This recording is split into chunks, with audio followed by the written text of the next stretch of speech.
Emily Stromquist helps those folks do just that. She's managing director of political risk at Teneo and has a lifetime of experience, particularly when it comes to foreign policy and the Middle East. And Emily, I do want to start there with developments, of course, that are still developments, with developments that are still uncertain, and with responses that are still unpredictable.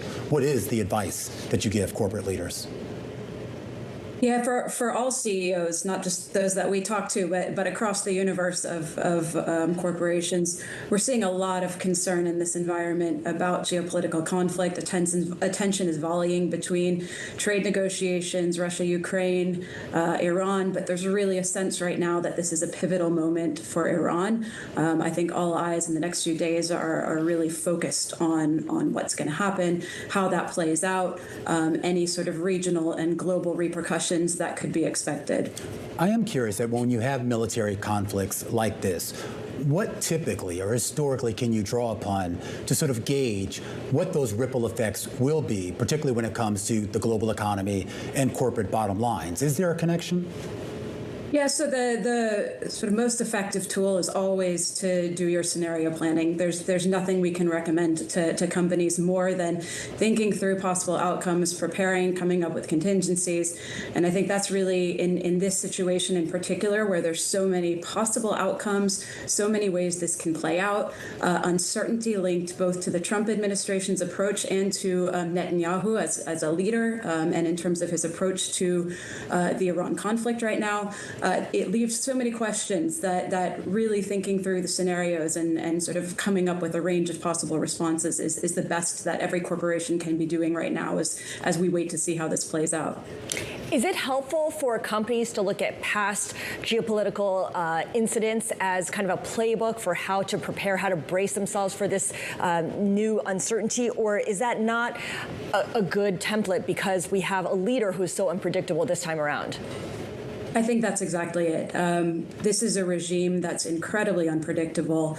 We've discussed that at the moment, this is really about eliminating the nuclear capabilities of Iran. That may or may not lead to regime change. Regime change may be targeted as part of this. It's kind of irrelevant whether there's regime change or not. And I think that in particular makes this a difficult calculation, particularly in the case of Iran. There's the question of Khamenei and his leadership right now, but there's the ideological underpinnings that are tied to Khomeini, and that is still sort of the driving force behind political thinking in Iran. The government is largely intact, despite some of significant shifts and targeting of IRGC leaders. So it's a lot to take in. There's a lot of different ways this can play out, and I think kind of both the unstable regime coupled with uncertainty about its actual nuclear capacity at the moment really makes for a unique situation. Right.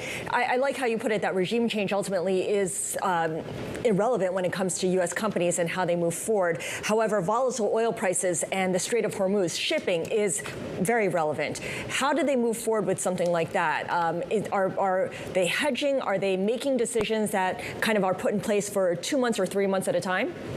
Yeah, so we do see oil markets have been very interesting in recent years because they've really learned to just absorb geopolitical risk.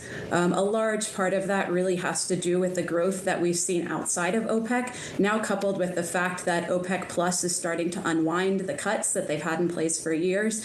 This has created significant buffer in the market. That's reduced some of the fears about potential targeting of energy infrastructure in the Middle East. But in terms of, I think Hormuz is especially one of those wild cards. You'll see a lot of energy analysts out there who would say this isn't even something we should be discussing. It's outrageous. It's completely unfeasible for Iran to do that.